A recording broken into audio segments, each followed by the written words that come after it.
미가 선지자는 유다 사람인데, 유다 사람으로서 여러분이 아시는 왕들이라면 다 여기 나열되어 있습니다. 요담, 아하스, 히스기야 시대까지 살았던 그런 선지자인데, 그는 이스라엘 분열된 뒤 나라의 남유다와 북이스라엘 두 나라를 향하여, 유다에 속한 선지자였지만 두 나라를 다 합하여 선포하고 있는 말씀이다. 그래서 오늘 사마리아와 예루살렘에 가는 묵시다라고 말씀하고 있습니다.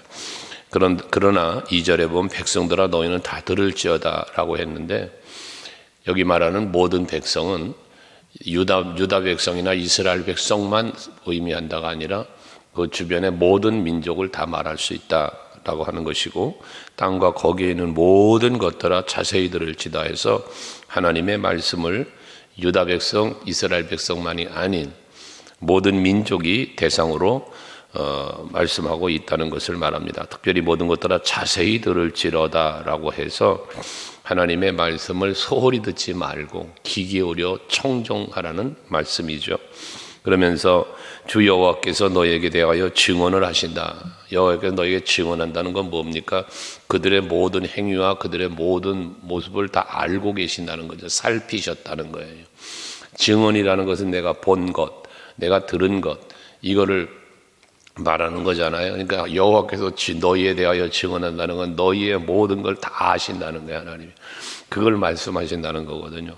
그러면서 성전에서 그리하실 것이다. 그래서 성전은 하나님의 계신 곳인데, 하나님은 무서부재다 하시지만 성전에 계신다는 거룩한 곳에 계신다는 의미로서 하나님은 거룩한 곳으로서 죄를 범하고 악을 행하는 이 백성들의 모습을 다 지켜보셨다는 거예요. 그것을 말씀하시겠다는 거거든요. 그러면서 이어진 말씀은 3절에 여호와께서 그의 처소에서 나오시고 강림하사 땅의 높은 곳을 밟으실 것이다. 하나님의 심판이 시작되어짐을 말하는 거예요. 그 처소에서 나오신다. 왜 나오십니까? 뒤에 내용들이 나오지만 저들의 죄 때문에, 저들의 허물 때문에 그것을 심판하기 위해 나오시는 거예요. 나오시는데 땅의 높은 곳을 밟으신답니다. 이게 두 가지 의미인데, 땅의 높은 것이 그럼 무엇일까? 땅의 높은 것의 두 가지는, 첫째는 이 백성들의 교만입니다. 교만을 짓밟아 버리겠다는 것이고요.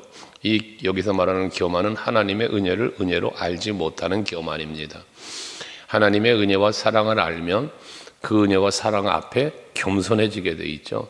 그래서 어제 저녁에도 말씀을 드린 것처럼 사도 바울처럼 하나님이 내게 베푸신 은혜와 긍휼을 알게 되면, 깨닫게 되면 감사하게 되고 충성하게도 된다 그랬지 않았어요? 근데 이들은 하나님의 은혜를 은혜로 알지 못하였기에 이들은 하나님께 감사하기는커녕 오히려 우상을 섬겼어요.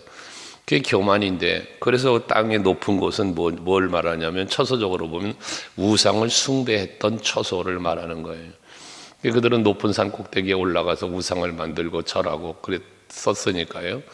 그 높은 땅은 높은 곳을 밟아버린다는 것은 저들의 교만한 마음을 꺾어버리고 저들이 우상을 섬겼던 그 우상들을 다 멸하여 버릴 것을 말씀하고 있다는 거예요.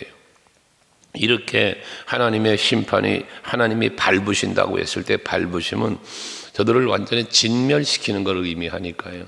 그러니까 4절에 보면 그 아래서 산들이 녹고 골짜기들이 갈라지기를 불앞이 밀초 같고 비탈로 쏟아지는 물 같을 것이니, 처참한 멸망의 모습을 이렇게 표현한 겁니다. 하나님의 심판이 시작되면, 하나님의 진노가 임하면 그 앞에 살아남을 자가 아무것도 없다. 불길 앞에 밀초 같은 경우, 초 같은 경우 우리가 촛불을 켜놔도 불 앞에 녹아내리면서 불이 피는 거잖아요. 뜨거운 불길 옆에 갔다 하면 다 녹아 없어지잖아요. 흔적조차 없어지는 거잖아요. 이런 처참함을 말씀하고 있다는 거예요. 왜 이들이 이렇게 하나님의 심판을 당하게 되느냐? 5절에 보면 이는 다 야곱의 허물로 말미암으며 이스라엘 족속의 죄로 말미암음이다. 여기에 야곱이라고 말했고 이스라엘 족속이라고 말했는데, 이게 전부 다 12지파죠. 사실 남유다나 북이스라엘이 다 12지파가 나뉘어져서 형성된 족속들인데, 이게 다 야곱이라는 것은 이 12지파 야곱의 아들들이에요. 이스라엘도 마찬가지잖아요. 야곱의 이름이 바뀌어 이스라엘이 되었을 뿐이지 동일한 인물을 말하는 거 아닙니까? 그러니까 이들이 여기서 말하는 야곱의 허물, 이스라엘의 죄는 결국은 이 12지파들이 범한, 하나님 앞에 범한 허물과 죄를 말하는데, 이 허물과 죄가 무엇이냐? 그 허물과 죄는 결국은 우상 숭배였다는 거예요. 이것이 하나님의 진노를 사게 되었다는 것이거든요. 여러분에게 간혹 말씀드렸지만 하나님께서 가장 크게 진노하시고 용서하지 아니하시는 하나님의 진노, 두 가지 앞에서 말했던 것 아니에요? 우상 숭배와 교만. 이건 하나님이 매우 싫어하시고 매우 진노하시고 벌하시는 죄 중에 으뜸이 되는 죄란 말이에요. 우상 숭배와 교만이. 이들은 지금 그 두 가지가 다 들어가 있다는 거예요. 그래서 결국 이들은 멸망을 당하게 되었다는 것입니다.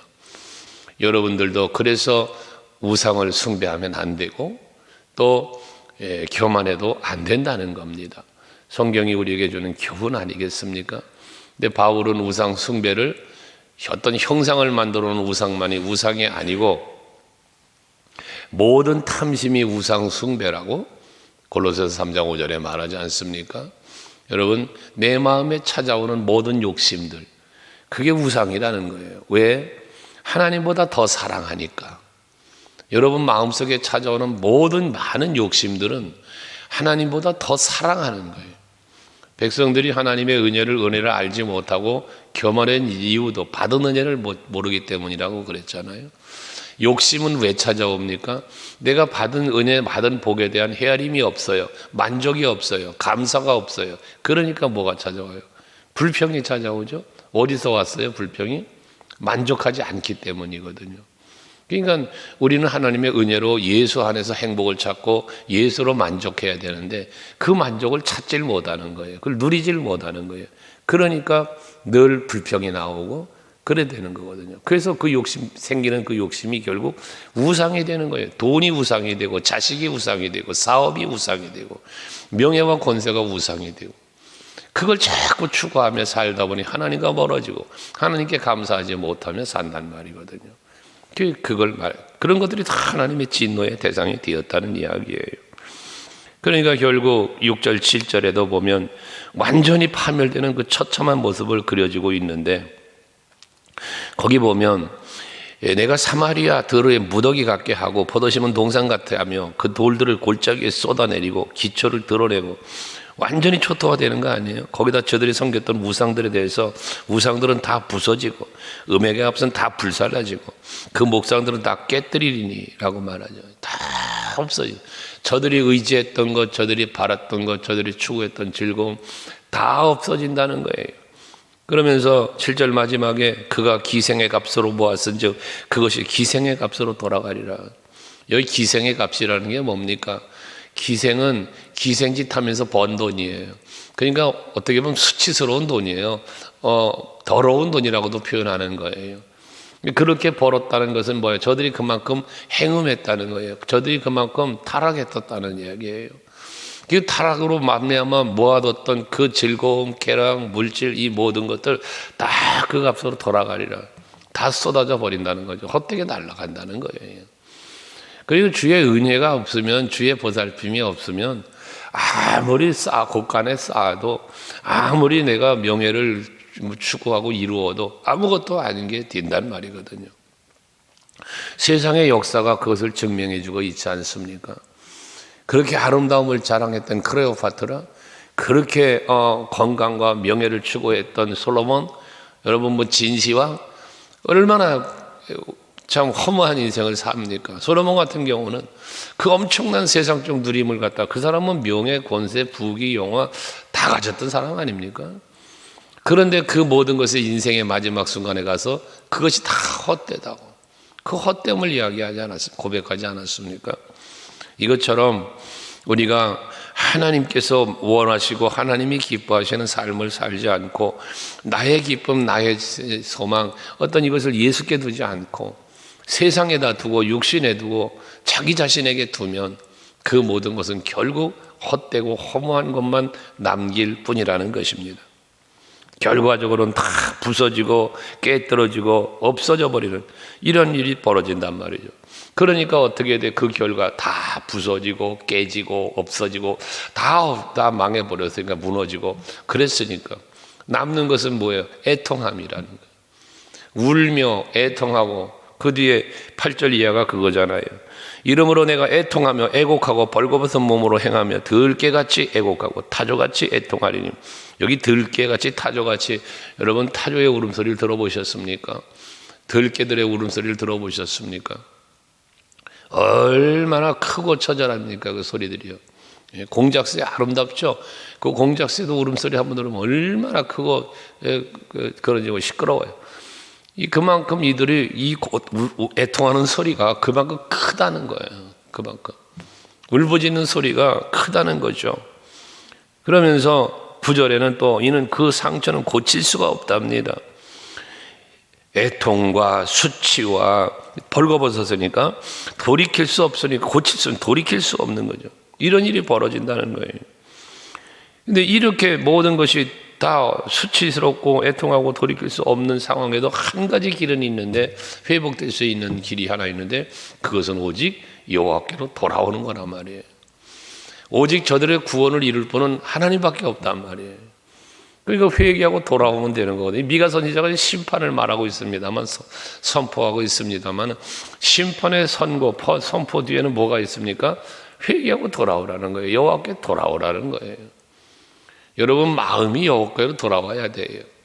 여러분의 삶이 여호와께로 가까이 나오는 삶이 돼야 됩니다. 그러면 이 모든 건 범사가 회복되는 거예요. 지금 금년에 회복을 주제로 계속 말씀도 전하고 있고, 우리가 처음 사랑도 회복하자고 하고 가고 있는데, 금년에 정말입니다. 여러분 모든 범사가 영적으로 육적으로 다 회복될 수 있는 그런 여러분 되시기를 바랍니다.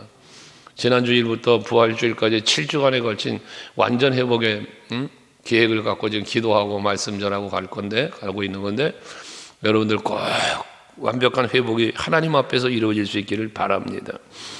하나님을 떠나면요, 10절 이하에 보세요. 가도에 알리지도 말고 도무지 울지도 말아라. 내가 베들레베브라에서 티끌같이 굴렸다. 또 3일 중이나 너는 벗은 몸에 수치를 무릅쓰고 나갈지어다. 하나님의 심판 앞에서는 마지막에 보세요.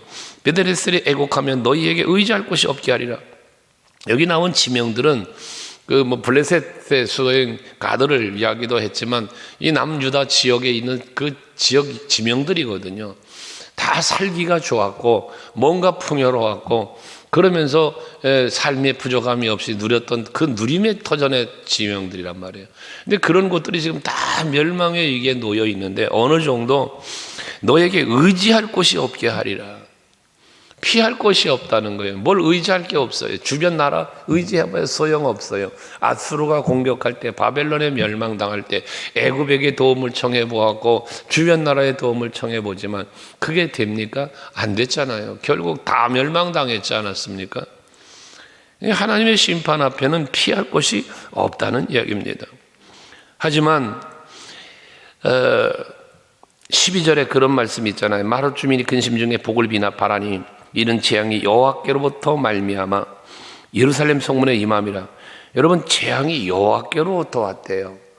그 여호와께로부터 재앙이 왔다는 얘기는 이 재앙을 거두실 분이 누구예요? 여호와라는 거예요.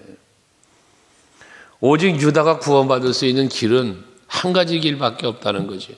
여호와께로부터 온 재앙이 여호와께로부터 거두어 주시기를 뭐 해야 돼?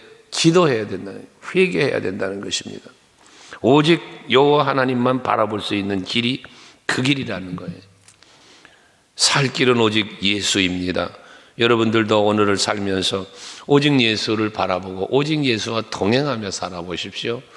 그러면 여러분의 길들은 열려질 거고요, 답답했던 것은 사라질 겁니다. 이들은 그러나 지금 이렇게 도와줄 수 있고 의지할 곳 없고 피할 곳 없는 상황에 처하니까 뭐라 말해요? 13절에 락스 주민아 너는 준마의 병거를 메울지어다. 준마의 병거를 메워라. 왜? 전쟁하러 가라는 말이 아닙니다.